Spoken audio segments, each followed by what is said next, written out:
heat it up. Come on. First of all, I like that song. But in this instance, it's no weapon formed against me shall prosper. It won't work. No weapons formed against me shall prosper. That comes directly from Terrell, Texas. My grandmother struggled hard to make sure that I could be a respectable black man. She worked hard to make sure that I was able to pursue my dreams, and my dreams came true. I want to give a huge thank you for just being in the proximity of Dr. Amos Brown. Please. We can do better than that.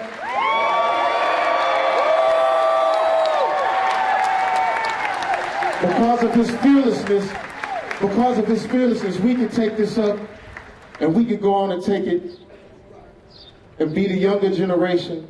And the way you spoke to us yesterday, and he gave us the history of what this actually means, what his words actually means. And I'm glad that we're all here to be able to witness that. Please give him another round of applause. Growing up in Texas, I gotta be honest, I didn't know that black people could be like this. Right. Because I wasn't shown that until I got out to California. I didn't know that a young African-American woman, that the possibility of being a mayor was even a possibility. And today, what we witnessed was something absolutely incredible. Once again, please give it up for London Breed.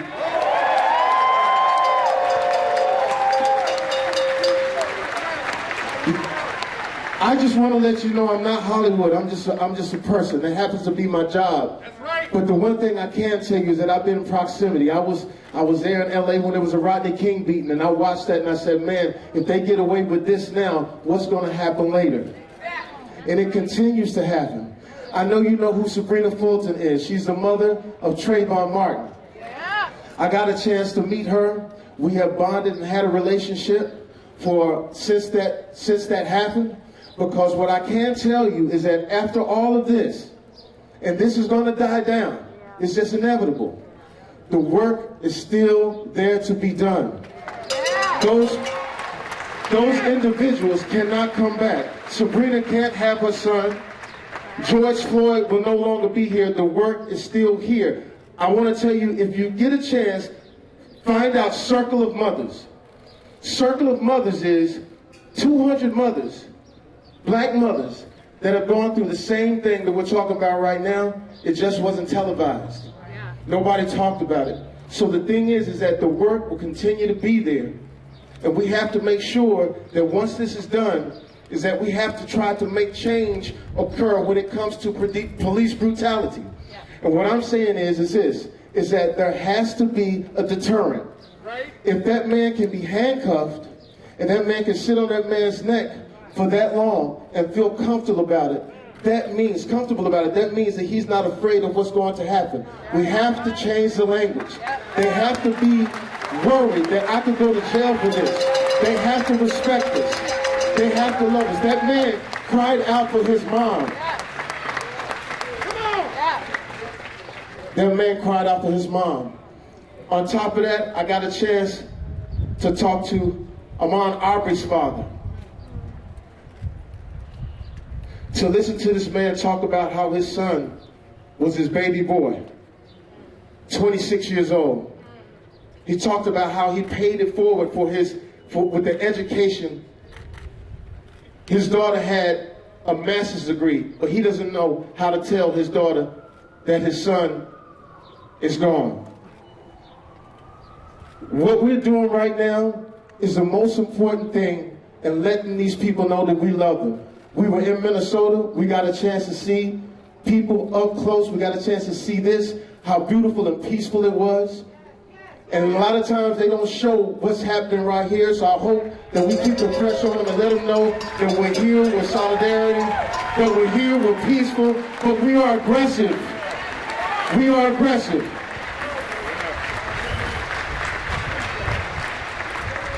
And what I want to say about my Hollywood friends, you got to get out here.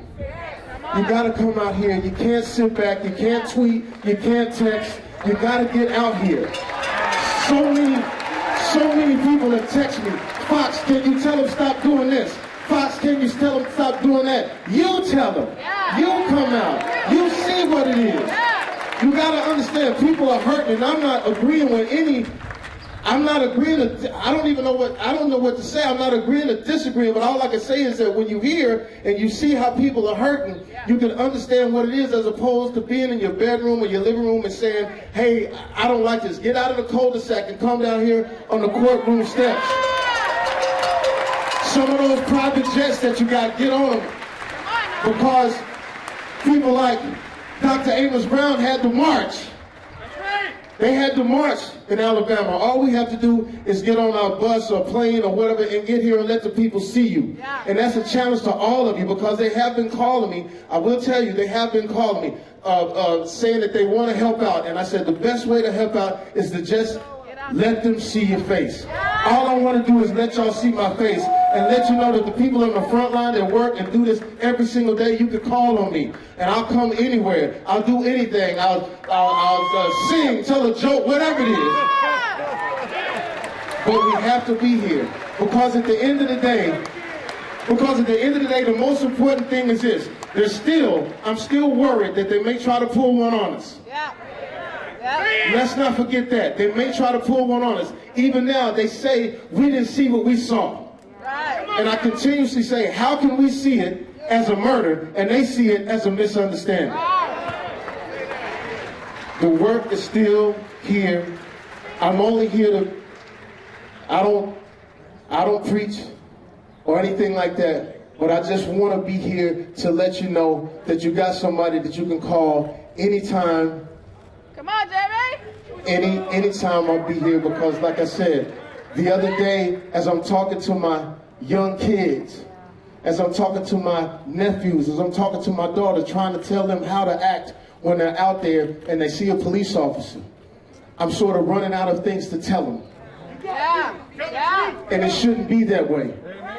It shouldn't be that way in America in 2020. We have to evolve. We got to get past that. And the only way we get past that is if you look into this crowd and understand what made me so happy, it wasn't just black people saying it. It wasn't just black people saying it was wrong. It was all of you people that are not black. I'm going to be honest with you. White people, man, it goes a long way. It goes a long way to hear you step up. And I know sometimes it gets uncomfortable, but I'm telling you, it goes a long way. And to the black people, don't stop. We're going to keep it going. I got my sister here, right here. I got my sister here, Deidre Dixon, from the hood, South Dallas. I got all my brothers here, Breon and Tyron and Dave Brown, who's Amos's son. Listen, we ready for the fight. We won't stop. No weapons formed against me shall prosper. Black lives matter. Black lives matter. Black lives matter. Black lives matter.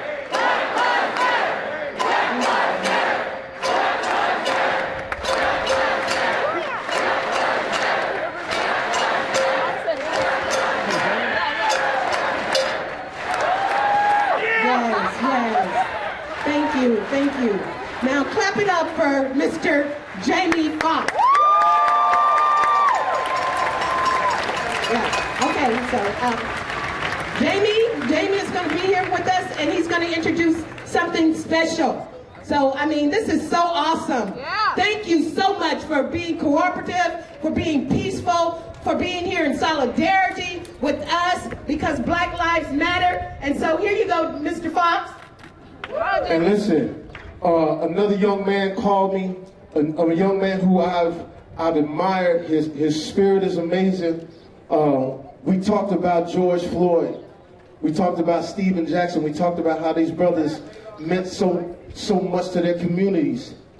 The fact that George Floyd had just started his own church. Those are things they don't tell you. The fact that he was teaching young kids to put guns down and lead a different path. Sometimes they don't know who they're killing.